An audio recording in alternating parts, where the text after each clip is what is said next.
nama afaan oromoo dubbatu ka Kadir Martuu qeequtu hedduun ajaa'iba yeroo ammaa. Namni afaan oromoo dubbatu ka Kadir Martuu qeequ na ajaa'iba hedduu. Eenyu akka mucaan kun ta'e garuu beeytanii? Galata inni uummata oromoo biraa qabu beeytanii? Haalli inni amma keessa jiru rabbii birattuun gaafachiisuun ilma namaatii miti jechuudha. Namni kamillee laalee irraa arga, laalee irraa beeka. Abbaa fedhe haa arrabsu, abbaa fedhe haa qeequ. Dhiisa. Namoonni tokko tokko silkii maa irraan fuune, silkii maa akkasiin goone, maan cal'isiifne jettan. Bakka isaa isinaa cal'isiisan jechuuf abaarsaa. Yeroo takka imooshina namaa hubadha.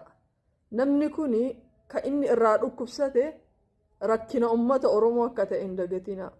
Cunqursaa ummata keenyaa akka ta'e akka hin dagan.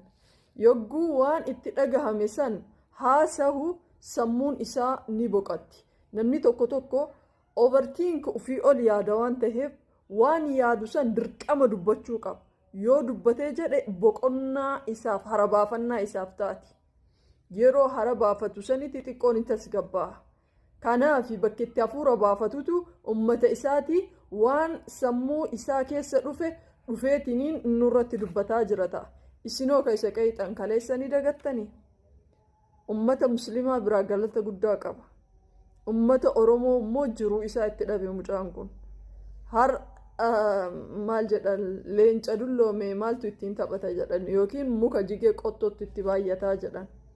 Dhiisaamee homaa dhiisaamee. Ani arsiidhaa dhiisa abbaa fedhe haa arrabsu. Ambaale arsii dhiisa abbaa fedhe haa arrabsu. Anaami namni inni arrabse baga arrabse.